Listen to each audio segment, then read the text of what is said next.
তাই আমি বলছি যে খুঁটি পাওয়া যায় ওই কিনে লাগাই দিবানে উপরে ওই যে টিন দিয়ে সেই দেবানে অ্যারাবিয়ান হর্সের টিন কিনবানে। তা বলছে যে তোমার তো মশারি নেই। তাই আমি বলছি মশারি নেই তাই কি, আমি কয়েল কিনে ধরাই দেবানে। বলছে তোমার তো খোল ভুসি কেনার টাকা নেই। আমি বলছি আমার ছেলে ঘাস কেটে ইনবানে। তা বলছো তুমি পুষতে পারবা না। তার মানে কি দিবি লয়, তার মানে কি দিবি লয়। এখন হঠাৎ করে উত্তর গগনে মেঘ হয়েছে, কালো মেঘ দম করি একটা ওনার গোয়ালের পরে পড়িছে। পড়ার পরে সকালে আমার ডাকতেছে, এই কবির বিন সামাদ, এই এদিকে এসো, গরু নিতে চাইলে নিবা নাকি? তা আমি বলছি দেবেন, দিলি তো ভালো হয়, আমার বাচ্চা দুধ পাচ্ছে না, একটা গরুর দরকার খুব। তা বলছে গইলে আসে লোকজন ডেকে আনো নিয়ে যাও। তা আমি বলছি লোক ডাকতে হবে কেন, লোক ডাকতে হবে কেন? আপনিও মাদ্রাসার প্রিন্সিপাল, আমিও এক কলেজের টিচার, আমরা একই তো। আপনিও শিক্ষক, আমিও শিক্ষক, আপনার মুখেও দাঁড়িয়ে আছে, আমার মুখেও দাঁড়িয়ে আছে, আপনিও নামাজ পড়েন, আমিও নামাজ, দুইজনে মিলমিশ করে নিবেন। একটা বাছুর হইলে আপনার, একটা হইলে আমার। তা আবার লোক ডাকতে বলছে একা পারবান না, তুমি লোক ডেকে আনো। আরে একটা গাই গরুর সাথে পারবেন, একটা কথা হইলো, আমি হুজুর মানুষ, আমার ভয়তে কত মানুষই কাঁপে, আর একটা গাই গরু। বলছে গইলি দেখো পারো কিনা, যাই দেখি 4 হাত পা সব একদিকে। তারপরে নাকে হাত দিলাম, দেখি যে ফুসফুসি আর এই যে আপ ডাউন করতিস না। লেজের দিকে দেখি ওর নেটওয়ার্ক আগেই চলে গেছে, মানে মাসি বসছে তো তাড়াচ্ছে না, কারণ ও তো পিছন থেকে টাওয়ার পাওয়ার দরকার, ঠিক কি না? টাওয়ার পেয়েই তো বাড়ি মারে, তো এখন ও তাড়াচ্ছে না। আমি ভয়তে ভয়তে যেই আসতে করে বলছি, প্রিন্সিপাল সাহেব গরু কি মরি গেছ নাকি? তা বলছে মরি গেছ বলেই তো তোমার ডাকছি, লোকজন ডাকতে করলাম, ওইটা বেঁধে নিয়ে খেড় বাগানে দিয়ে আসতে হবে। তাই আমি বলছি এত পাগল আমি হয়নি, শোনা, এত পাগল আমি না। জ্যান্ত থাকতে বললাম যে আমার বাচ্চা দুধ পাচ্ছেন, একটা গাই গরু দেন, ভাগি দেন, আপনি দিলেন না, এখন মরি গেছে, কোন লোকজন ডেকে নিতে কান্দে করে নিয়ে খেড় বাগানে দিয়ে আইসো। আই এম সরি, তাতে যা হয় হবে, খেলা হলি হবে, না হলে নাই, কিন্তু ওইটা বইতে রাজি। তেমনি ভাবে ভাইয়ারা আমার, সারা জীবন বললাম মাদ্রাসায় দেন, বললাম কোরআনের পথে দেন, বললাম ইসলামী আন্দোলনে দেন, কত রকম অজুহাত। মাদ্রাসায় পড়লে চাইল তোলা হবে, ভিক্ষে করে খেয়ে বেড়াবে, ইসলামী আন্দোলনে দিলে রক কাটা হবে, মিছিলে গেলে জেলখানায় যাবে, মিটিংয়ে গেলে ধরা খাবে, আল্লাহর পথে চললে ফাঁসি হবে, তারাবির সময়, নামাজের সময়, সেহরির সময় ডাকলে, আগামীকালকে পরীক্ষা আছে, ভালো পথে ডাকলে পড়াশুনোর ক্ষতি হবে, কত রকম অজুহাত অজুহাত অজুহাত আছে না নাই? আর যেই মরে গেছে সেই বলে হুজুর আসেন আসেন, একটু ধরে নিয়ে কবরে দিয়ে আসেন রে, আছে না নাই? হুজুররাও পাগল, কিছু হুজুর, সব হুজুর না, কিছু পাগল। কিসের পাগল? টাকার পাগল। যেই টাকা দেয়, যে বলে বিসমিল্লাহি ওয়া আলা মিল্লাতি রাসূলিল্লাহ, আল্লাহর নামে রাসূলের দলে তুলে দিয়ে গেলাম, আমার রাসূল তো ওই মরা লাশ নিতে চায় না। যেই লাশটা দুনিয়ার জীবনে আমার রাসূলের সুন্নাতটাকে কদর করে নাই, মাথায় টুপি পরে নাই, নামাজ পড়ে নাই, রোজা করে নাই, পাঞ্জাবি গায়ে দেয় নাই, বরং গান গেয়ে বেড়াইছে, দিল বড় জ্বালা রে পাঞ্জাবিওয়ালা, দিল বড় জ্বালায় আমার পাঞ্জাবিওয়ালা। পাঞ্জাবির বিরুদ্ধে দল, টুপির বিরুদ্ধে দল, মাদ্রাসার বিরুদ্ধে দল, আলেম ওলামার বিরুদ্ধে দল, সব করে গেল। শুধু তাই না, আলেম ওলামাকে ফাঁসিতে ঝুলালো, যারা রাসূলের পথে চলে তাদেরকে কারাগারে নিক্ষিপ্ত করলো, কাউকে দেশ ছাড়া করলো। আর মরার পরে যখন বলে দেয় বিসমিল্লাহি ওয়া আলা মিল্লাতি রাসূলিল্লাহ, আমার রাসূল বলে ওই মরা লাশ আমি আমার কান্দে দিলাম না। কথা ঠিক আছে বাজান? তবে কি করতে হবে, করারও দোয়া আছে, শিখাই দেবো। দোয়া হলো, বুঝে রাখবেন যে সে কোন পথে ছিল। যদি সে আমাদের বন্ধু রাষ্ট্র ভারতের পথে চলে থাকে, তাইলে বলবেন বিসমিল্লাহি ওয়া আলা মিল্লাতি নরেন্দ্র মোদী, আল্লাহর নামে নরেন্দ্র মোদীর দলে তুলতে গেলাম। বিসমিল্লাহি ওয়া আলা মিল্লাতি বাইডেন যদি আমেরিকাপন্থী হয়, কথা কয় না, বিসমিল্লাহি ওয়া আলা মিল্লাতি ওং সাংসু রে, কারণ তুমি দুনিয়ার পরে দল করে বেড়াবা ওদের, আর মরার পরে আমার রাসূলের কান্দে উঠবা, এত সুখ তো হবে না রে। হবে রাত 12টা ছাড়াই 13 কাঠায় ঝুলতেছে, আর একটু সময় যাব। মা বোনদের জন্য আমার মা বোনেরা, আল্লাহ বললেন ওয়াকারনা ফি বুয়ুতিকুন্না ওয়ালা তাবাররাজনা তাবাররুজাল জাহিলিয়াতিল উলা। ওগো নারীরা, তোমরা পর্দার মধ্যে থাকো, জাহিলি যুগের মেয়েদের মতো বেপর্দা হয়ে নিজেদেরকে প্রদর্শন করে বেড়ায়ও না। কে বলেছেন? আরো জোরে বলেন, কে বলেছেন? আরো জোরে। আল্লাহর নাম নিতে কি কষ্ট হয়? অথচ এই আল্লাহ আমাদেরকে বানালেন, হাত দিলেন, পা দিলেন, চোখ দিলেন, কান দিলেন, কথা বলার শক্তি দিলেন। সেই আল্লাহর নাম নেওয়ার মতো বান্দা খুঁজে পাওয়া যায় না, এতটাই অকৃতজ্ঞ আমার আল্লাহ। বললেন ফাযকুরুনি আযকুরকুম ওয়াশকুরুলি ওয়ালা তাকফুরুন। আমার আল্লাহ বললেন তোমরা আমাকে স্মরণ করো, আমি আল্লাহকে স্মরণ করো, আমিও তোমাদেরকে স্মরণ করব। আর আমার নিয়ামত খেয়ে অকৃতজ্ঞ হইও না। কথাকার সে আল্লাহর প্রতি কি আমরা কৃতজ্ঞ? কৃতজ্ঞ? কৃতজ্ঞ? সত্যি কৃতজ্ঞ? আল্লাহ না চাইতে আমাদের কত কিছু দিয়েছেন। ওগো আমার মা বোনেরা, ওগো আমার পুরুষেরা, ওগো আমার যুবকেরা, ওগো আমার তরুণেরা, ওগো আমার বৃদ্ধরা, একটু কান খুলে শুনে নেন। কত সুন্দর করে অবয়ব করে গড়ে দিলেন, কিন্তু এই চেহারা সৌন্দর্য চিরদিন থাকবে নাকি? না, থাকবে না। মাঝে মাঝে আমাকে বলে ভাই আপনি তো নাটক করেন, চাচা সাজেন, চাচা দেখা যায়, কিন্তু আপনি তো বয়সে তো চাচা হন নাই, এখনো ইয়াং। 2000 আমার আশরাফ ভাই আছেন এখানে, মাশাআল্লাহ অনেক ভালো মানুষ। আমি মনে করলাম উনিও মনে হয় আমার বয়সী, কিন্তু না, উনি আমার আব্বার বয়সের থেকেও বেশি। দেখছেন না? সুন্দর মনের মানুষ, এত সুন্দর মনের মানুষ। আমাকে দাড়ি সাদা অনেকেই দেখে, আমি তাদের জবাব দিয়ে বলি ভাইয়েরা আমার, এখন যে বয়স, এই বয়সে চাচা সাজতে পারি, কিন্তু আল্লাহ যদি হায়াতে বাঁচায় একদিন চাচা হয়ে যাব, যেই দিন আর ভাতিজা হওয়ার মতো কোনো রাস্তা খোলা থাকবে? থাকবে? চাচা হইতে পারি, কিন্তু ভাতিজা হওয়ার সুযোগ চাচা হয়ে যাওয়ার পরে থাকবে না। একদিন সুজা মানুষটা কুজা হয়ে যাবে। একদিন এই মানুষটা এরকম ছিল না, কত ইয়াং ছিল, দিনকে রাত বানিয়েছে আর রাতকে দিন বানিয়েছে। ওই সিরাজগঞ্জ কিছু মনে করে নাই, ঢাকা কিছু মনে করে নাই, মন চাইছে চলে গেছি। আর এখন বাড়িতে একটু মসজিদে যাবে, তাও 2বার 3বার করে হুচট খাই পড়ে যায়। এরাম মানুষ আছে না নাই? আমার মা বোনেরা, ওগো আমার বোনেরা, অনেক সুন্দর সুন্দর সুন্দরী সুন্দরী বোনেরা আছে, চেহারার ঝলকানি দিয়ে আমার যুবকদেরকে পাগল বাহানা রে। ওই চেহারা চিরদিন থাকবে নাকি? থাকবে? ওই চেহারা চিরদিন থাকবে না। একদিন এই চোয়ালে ভাঁজ পড়ে যাবে। একদিন আপনি আপনার যেই চুল দেখে আপনার প্রেমিক বলেছিল তোমার চুলের মধ্যে হারিয়ে যেতে ইচ্ছা করে, হারাবে কি? ও চুল অল্প কটা, সুন্দরবনে যা হারাই যা। এরম পাম্মারে আছে না? কয় তুমি এসেছো বলে আকাশটা এত নীল। ওরে খাটাস, আকাশ নীল তো সে দুনিয়া সৃষ্টিতে। কয় তুমি এসেছো বলে গোলাপের রং এত লাল। আরে পাকামো, তুমি এসেছো বলে সাগরের ঢেউটা এত সুন্দর, কক্সবাজার এত মনোরম। ফকেননি কোথাকার, পাম মারার জায়গা খুঁজে পায় না।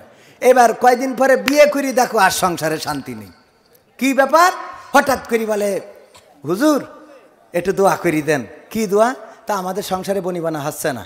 আমার আব্বার কাছে এসে আমার এক নানি, মানে আমার আব্বার খালা, এসে বলছে যে সামাদ তুই তো হুজুর হয়েছিস, তা আমার একটু তাবিজ দে দিন। বলছে কে তাবিজ? বলছে ওই বিয়ে ছেলে বিয়ে দিয়ে আনিয়েছি, তা বৌমা ভালো না। তো বলছে ভালো না, তাও কি তাবিজই কি আর ভালো হবে? তো বলছে ভালো হওয়ার দরকারও নেই। তো বলছে তাহলে কী করতে হবে? বলছে একটা তাবিজ দে, যাতে আমরা বৌমার রাখবো করবো, কিন্তু বৌমা থাকতে চাবে না, ও চলে যাবে। আমরা রাখতে চাবো কিন্তু ও থাকবে না, এরকম একটা তাবিজ দে। আব্বা বলছে তোর এ বুদ্ধি দেশ কিটা, তুই রাখতি না চালি কাবিনের টাকা পয়সা দিয়ে বিদায় আদায় করতে। বলছে ওই জন্যই তো ঝামেলা, ও কাবিন মেরে থিয়েছে 3 লাখ টাকা, ও কিটা দেবে? তুই তাবিজ করিয়ে দে যে আমরা যাতে বলবো না আমরা বৌমা রাখবো, কিন্তু বৌমা থাকবে না, এরম একটা তাবিজ দে। এরম আছে না নাই? বুদ্ধি কি? ওরে বাবা, একজন মরি যাচ্ছে, বুড়ো মানুষ, বুদ্ধিজীবী কিছু থাকে না, বুদ্ধিজীবী টাকলা, কথা কয় না। সংবিধানে রাষ্ট্র ধর্ম ইসলাম আছে বলে তোমার কেন জলে রে বন্ধু, তোমার কেন জলে?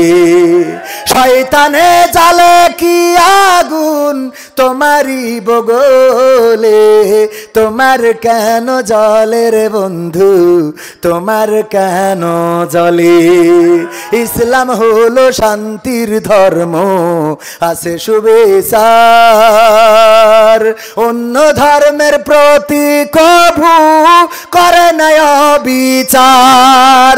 মিলেমিশে থাকার কথা, মিলেমিশে থাকার কথা দিয়েছেন নবী বলে, তোমার কেন জলে রে টাকলা, তোমার কেন জলে? কথা কি ঠিক আছে? আরো আছে, এত শোনাবো না, সময় চলে যাচ্ছে। আল্লাহ এদের ব্যাপারেও আয়াত দিয়েছে। আল্লাহ সূরা সাফে বললেন, ইউরিদুনা লিউতফিউ নূরাল্লাহি বিআফওয়াহিহিম আল্লাহু মুতিম্মু নূরিহি ওয়ালাউ কারিহাল কাফিরুন। আমার আল্লাহ বলছে, নুরা চাই, কারা চাই? টাকলারা, টাকলারা চাই, বুড়িওয়ালারা চাই, মুসল্লারা চায় মুখের ফু দিয়ে কোরআনের আলোকে নির্বাপিত করে দেবে, কিন্তু না না না, কোনোদিনও তা পারবে না। আমি আল্লাহ আমার এই জমিনে কোরআনের এই নূরকে কিয়ামত পর্যন্ত প্রজ্বলিত করে রাখতে চাই, যতই ওদের কলজের মধ্যে জ্বালা পোড়া হোক না কেন। বলেন সুবহানাল্লাহ। জ্বালিয়ে রাখবেন কে? আল্লাহ প্রজ্বলিত করে রাখবেন কাদের মাধ্যমে? আমার মাধ্যমে, প্রিন্সিপালের মাধ্যমে, উস্তাদের মাধ্যমে, সভাপতির মাধ্যমে, আশরাফ ভাইয়ের মাধ্যমে, উস্তাদের মাধ্যমে, আপনাদের মাধ্যমে, আপনাদের এই মাদ্রাসার মাধ্যমে, এই মাদ্রাসার ছাত্রদের মাধ্যমে কোরআনের আলোকে কিয়ামত পর্যন্ত প্রজ্বলিত করে রাখবেন। বলেন সুবহানাল্লাহ। তো যেই কথা বলছিলাম, এক বুদ্ধিজীবী মারা যাওয়ার সময় বলতেছে, বুদ্ধি করে বলতেছে, দেখো সারা জীবন বুদ্ধি করে চললাম, বুদ্ধি করে ইটের পাথরের জায়গায় ওই যে ইট ঢুকাইছি, আর ইটের জায়গায় 3 নম্বর খোয়া, রডের জায়গায় বাঁশ, বাংলাদেশের টাকা সুইস ব্যাংকে, বাড়ি বানাবো ঢাকায়, বানাইছি কানাডায়, এত কিছু বুদ্ধি করে চললাম। মারা যাওয়ার সময় সন্তানদের বলছে, আমার সর্বশেষ বুদ্ধি, আমি মারা যাওয়ার পরে তোরা ওই কাফনের কাপড়টা কোনো একটা গোরস্থান থেকে চুরি করে নিয়ে এসে পুরনো কাফনের কাপড় দিয়েতে মাটি দিবি। বলছে, আব্বা এটা কোন ধরনের কথা? আপনি মরে যাবেন, আমরা নতুন কাফনের কাপড় কিনবো সিরাজগঞ্জের উল্লাপাড়ার বাজার থেকে, আর সেই কাফনের কাপড় দিয়ে মাটি দেবো, এটা তো আমাদের আশা। বলছে, সব আশা করতে হয় না, আমার ওসিয়তটা পালন করবি, পুরনো কাফনের কাপড় দিয়ে মাটি দিবি। বলছে, আব্বা এখানে যুক্তি ডাকি কয় আছে বুদ্ধির খেলা। কি বুদ্ধি আব্বা, একটু বলে থুয়ে যাও। কয়, সারা জীবন তো শিখাইছি, এটা তোদের শিখার দরকার নেই। কয়, না একটু শিখাও। বলছে, শোন, আমি মারা যাওয়ার পরে আমি শুনেছি যে মুনকার নাকির আসবে, এসে বলবে, মান রব্বুকা মান দিনুকা মান নাবিয়ুকা। আমি তো সারা জীবন আল্লাহর বিরুদ্ধে চলে গেলাম, ইসলামের বিরুদ্ধে বলে গেলাম, রাসূলের বিরুদ্ধে চললাম, ওই কবরে কি জবাব দেব? এই জন্য একটু বুদ্ধি খাটাবো। তুই যখন পুরনো কাফনের কাপড় দিয়ে তোরা আমার কবর দিবি, ফেরেশতা এসে যখন আমার জিজ্ঞেস করবে, আমি বলবো, তোমরা তো ভুল নাম্বারে চলে আইসাও। কেন? বলবো, আমার কাফনের কাপড় দেখে কি বুঝতে পারছাও না আমি আজকের লাশ না? আমি তো অনেক আগে এই মারা গেছি, কাফনের কাপড় পুরনো হয়ে ছিঁড়ে যাচ্ছে, তোমরা ভুল করে চলে আসিস, আমি আসলে আজকের লাশ না। বলেন, ওই জায়গায় কোনো বুদ্ধি খাটবে? ওই জায়গায় কোনো বুদ্ধি খাটবে না, ওই বুদ্ধি দিয়ে পার পাওয়া যাবে না। ইকরা কিতাবাকা কাফা বিনাফসিকাল ইয়াউমা আলাইকা হাসিবা। পড়ো তোমার কিতাব, তুমি পড়ে বলে দাও, তুমি তোমার হিসাবটা তুমি করে দাও। ওগো আমার ভাইয়েরা, কিতাব খুলে আমাদের ভালো কাজ আর মন্দ কাজ সব পাবো না, পাবো না। এবার আর একটা কথা বলি, বলবো? খারাপ লাগছে বাজান? আর একটু সময়, 10 মিনিট, 10 মিনিট, 10 মিনিট, অসুবিধা নাই। আর 10 মিনিটের মধ্যে যেই কথা বলতে চাই, আমার সভাপতি তো হয়নি, আমি কিন্তু এখনো মাহফিল শুরু করিনি, শুরু করেছি, আমি কিন্তু শুরু করব। আমার সভাপতি সাহেব, সভাপতি তো আপনার আব্বা এখনো বেঁচে আছে, এ সহ্য না করে পারা যায় কোনদিন? মাশাআল্লাহ, মাশাআল্লাহ, আলহামদুলিল্লাহ। দেখেন আল্লাহর রহমত, আল্লাহ কাকে আল্লাহ আরো নেখায়াত দিন, বলেন আমিন। কত বছর বাজান? 90 95 ও গুনতে পারবে না হিসেবে। ওই একজন বলছে তোর বয়স কত, বলছে 20 বছর। পরের বছর জিজ্ঞেস করি বয়স কত, বলছে 20 বছর। পরের বছর জিজ্ঞেস করি বয়স কত, বলছে 20 বছর। বলছে 3 বছর ধরে 20 বছর। বলছে আসলে আমি 20 বেশি গুনতে পারিনি। ও তো 100 বছর হলেও 20 বছর হবে। তো এখন 90 95, মানে আসলে ওই তখন তো এত জন্ম নিবন্ধন ছিল না, ছিল জন্ম নিবন্ধন ছিল না, ভোট মোট নিয়ে এত ঝামেলা হইতো না। এখন তো মরা মানুষেরও নিবন্ধন করা লাগে, তা নাহলে ও আবার এসে ভোট দিতে যায়। এই জন্যই যেই নিবন্ধন করে আসবেন। এক চাচা ভোট দিতে গেছে, যাওয়ার পরে বলছে যে চাচা কষ্ট করিয়ে আসলেন আপনি, এই কষ্ট করিয়ে এত দূর আসলেন, আপনি চলে যান, আপনার ভোট আমরা কষ্ট হবে বলে আগের তো দিয়ে দিছি। তা বলছে বাজান তো ভালোই উপকার করিছাও, তো চলে যাচ্ছে। তা বলছে শোনেন ওই চাষির ভোটটাও বলো হয়ে গেছে। তো বলছে তোমার চাষির ভোটও হয়ে গেছে? আরে কত বড় নেমো খারাম তোমার চাষি। বলছে কেন? তো নেমো খারাম না, যার সাথে 40 বছর ধরে সংসার করলাম, আজ 12 বছর মরে গেছে, ওই সে ভোট দেখেছে তো আমার সাথে দেখা করে যাবে না? নির্বাচনের গরম হাওয়া লেগেছে, লেগেছে, নির্বাচনের গরম হাওয়া লেগেছে। শার্টকোট সব রেখে ঘরে পাঞ্জাবি আর টুপি পরে, শার্টকোট সব রেখে ঘরে পাঞ্জাবি আর টুপি পরে, ভোটের তরে রাস্তায় আজ নেমেছে, নেমেছে, নির্বাচনের গরম হাওয়া লেগেছে। কাউকে এখন ধরবে হাতে, কাউকে ধরবে পায়, বুড়ো চাচার বলবে ডেকে তুমি আমার ভাই। কথা সত্য না মিথ্যা? যাই হোক, এই গানটা খুঁজছিলাম কিন্তু খুঁজে পাচ্ছি না, পালি শোনাতাম।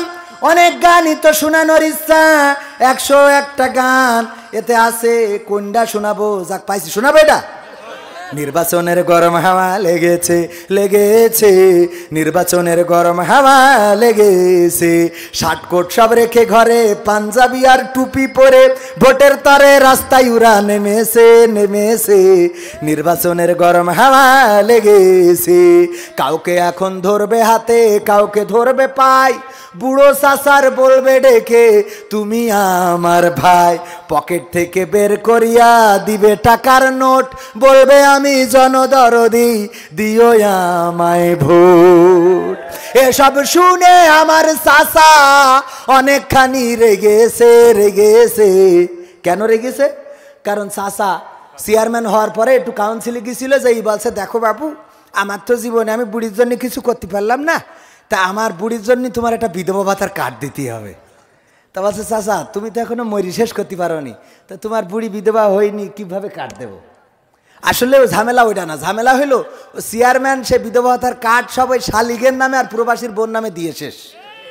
কথা কয় না, শালির নামে দিয়েছে। মানুষ জিজ্ঞেস করলো শালির নামে দিলে কেন, ও কোন ধরনের বিধবা? বলছে শোনো, যাদের স্বামী নেই তারাই বিধবা, তা আমার শালিরও স্বামী নেই এই জন্য বিধবা। বলছে স্বামী নেই কেন? তা বলছে এখনো বিয়ে হয়নি, বিয়ে হয়নি তাই স্বামী নেই, তাই বিধবা, তাই বিধবা। তা বলছে তা প্রবাসীর বোধ দিলে কেন? ওর তো স্বামী আছে বিদেশে। বলছে তুই বুঝিস, ওরে বিদেশে থাকা আর মরি যাওয়া সমান কথা। নির্বাচনের গরম হাওয়া, এই জন্যই চাচা রেগেছে। নির্বাচনের গরম হাওয়া লেগেছে। পড়বে নামাজ উজু ছাড়া বলবে কত কথা, পড়বে নামাজ উজু ছাড়া কেমন ইমানদার, জানে না কোনটা কিসের নামাজ, কোনটা জানাজা। আছে না নাই? ওরে নামাজের তো এই সে এই গ্রামে এসে কয় এই আজান দিয়েছে, কয় না এখন, তাড়াতাড়ি মসজিদে চল নামাজ পড়িয়ে আসি। পিএস কয় আপনি তো উজু করেননি, কয় সকালবেলা উজু করেছি, তারপর খানিক আগে পা দিলেন, তা বছর পাতলে উজু ভাঙে না। হ্যাঁ, হাদিসে আমপারা, হাদিসে আমপারা, যাইতে এমনি নামাজে দাঁড়াই যায়।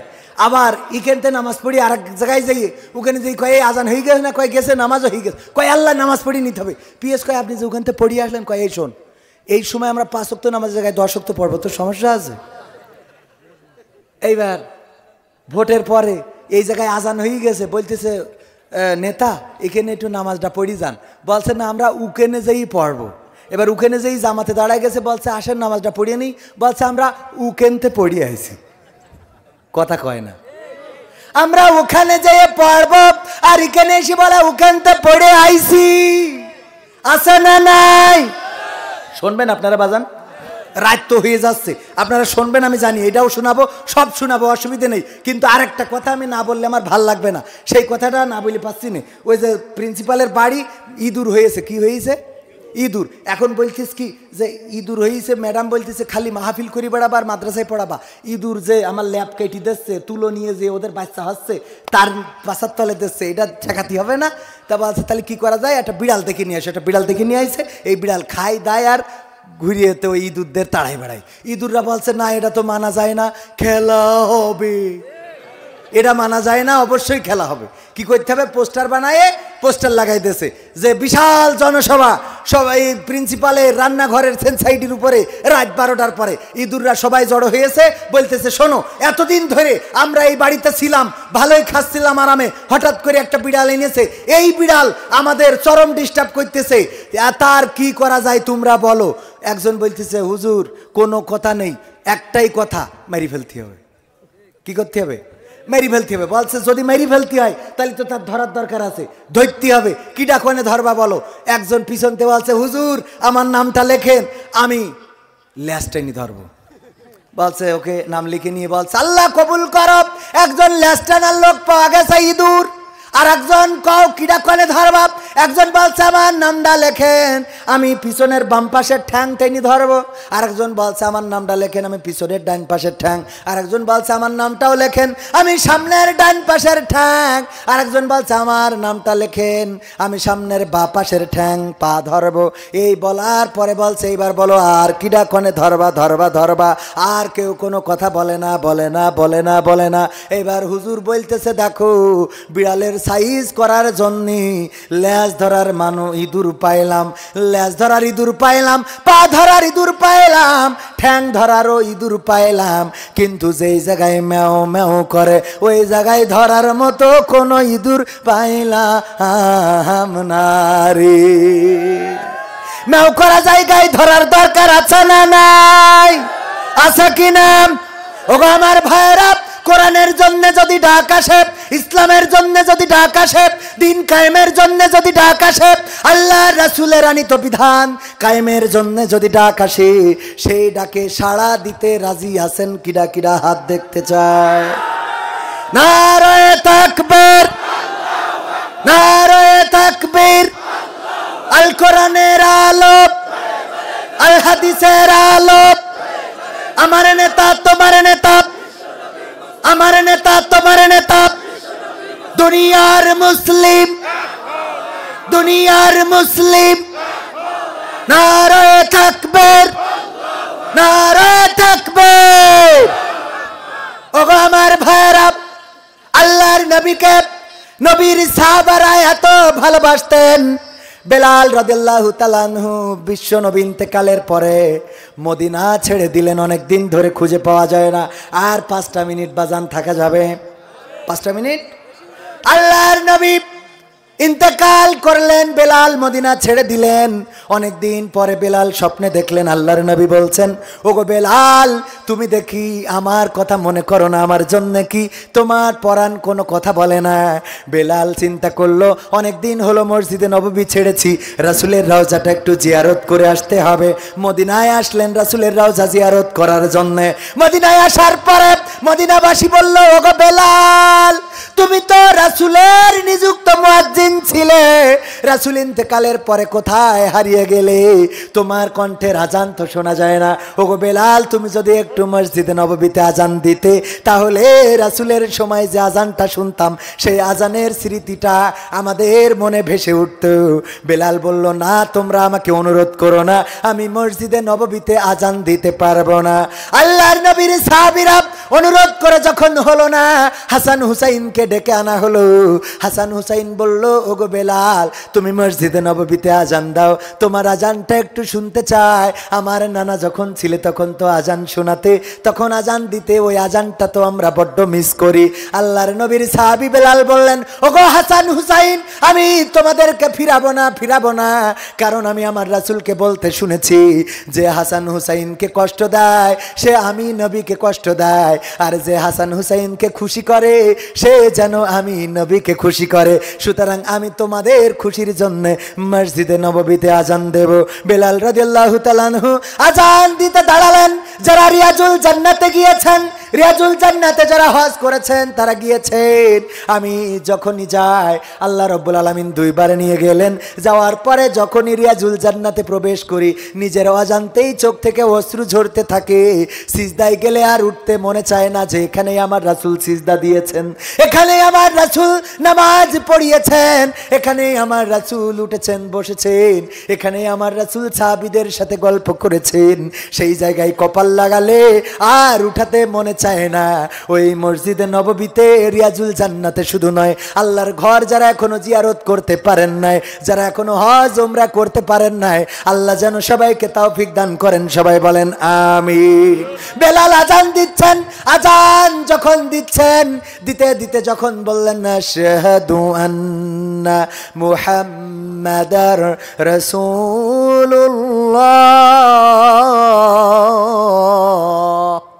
আর অমনি বেহুশ হয়ে পড়ে গেলেন। সাহাবীরা এসে মাথায় পানি দিল, সেবা করলেন। বেলালের হুশ এলো। বেলাল রাদিয়াল্লাহু তাআলা আনহু বললেন, ওগো নবীর সাহাবীরা, ওগো নবীর নাতিরা, তোমরা আমাকে আর অনুরোধ করো না, আমাকে আর অনুনয় বিনয় করো না। আমি আর মসজিদে নববীতে আজান দিতে পারবো না, আমাকে আর আজান দিতে বলো না, বলো না, বলো না, আমি আর আজান দেব না, আমি আর আজান দেব না। আল্লাহর নবীর সাহাবীরা বললেন, ওগো বেলাল, তোমাকে আর আজান দিতে বলি না গো বেলাল, কিন্তু তোমার কাছে জানার একটু ইচ্ছা, কি এমন ঘটে গেল আজানের মধ্যে যে তুমি বেহুশ হয়ে পড়ে গেলে? বেলাল বলল, ওগো নবীর সাহাবীরা শুনে নাও, আমি যখনই মসজিদে নববীতে আজান দিতাম আর বলতাম আশহাদু আন্না মুহাম্মাদার রাসূলুল্লাহ, আমি রাসূলের কথা যখন বলতাম আর অমনি আমার ডান দিকে তাকিয়ে দেখতাম রাসূল বসা, আমি মিম্বারের পরে তাকিয়ে দেখতাম আমার রাসূল বসা, রাসূলের নুরানি চেহারাটা দেখতাম, আর আমি আবারও বলতাম, আমি সাক্ষ্য দিচ্ছি রাসূল ছাড়া আমাদের আর কোনো নেতা নাই, আশহাদু আন্না মুহাম্মাদার রাসূলুল্লাহ বলে আমি আজান দিতাম আর রাসূলের চেহারার দিকে তাকাতাম, চোখটা শীতল হয়ে যেত। ওগো আমার সাহাবীরা, ওগো নবীর সাহাবীরা, ওগো নবীর নাতি শুনে নাও, আজকে যখন আজান দিলাম আর এই মসজিদে নববীর মেম্বারটা খালি পাইলাম, আমার রাসূল বিনা মসজিদে নববীতে আমি কেমন করে আজান দেব? আমি রাসূল বিনা শূন্য মসজিদে নববীতে আজান দিতে পারবো না, রাসূল শূন্য মদিনায় আমি আমার দিনটাও কাটাতে পারবো না। ওগো আমার ভাইরা, ওগো আমার উল্লাপাড়াবাসী, ওগো আমার সিরাজগঞ্জবাসী, আমার রাসূলের প্রেমে যদি বেলাল মদিনাটা ছেড়ে দিতে পারে, আমার রাসূলের এত ভালোবাসতেন, আল্লাহর নবী মিরাজ থেকে এসে বললেন, ওগো বেলাল, এমন কোন ইবাদত তুমি করো যে ইবাদতের কারণে আমি তোমার খবরটা ওই আসমানেও পেয়েছি? আল্লাহর নবীর সাহাবী বললেন, বেলাল বললেন, ওগো আল্লাহর নবী, আমি তো তেমন কোনো ভালো ইবাদত করি না, আমি তো মূর্খ সূর্খ মানুষ, আমি তো ভালো কিছু বুঝি না, আপনি যা শিখাইছেন তাই করি গো নবী। আল্লাহর নবী, ওগো নবী গো, কি এমন হয়েছে আর সে আজিমে যদি আমাকে একটু শোনাতেন? আল্লাহর নবী বললেন, ওগো বেলাল, সিদরাতুল মুনতাহায় যখন ফেরেশতা জিবরাইল আমাকে রেখে চলে যাচ্ছিল, আমাকে রেখে চলে গেল, বলল আমার আর ভিসা নাই ওদিকে যাওয়ার, আপনি বসে থাকেন, আল্লাহ দেখা করবে।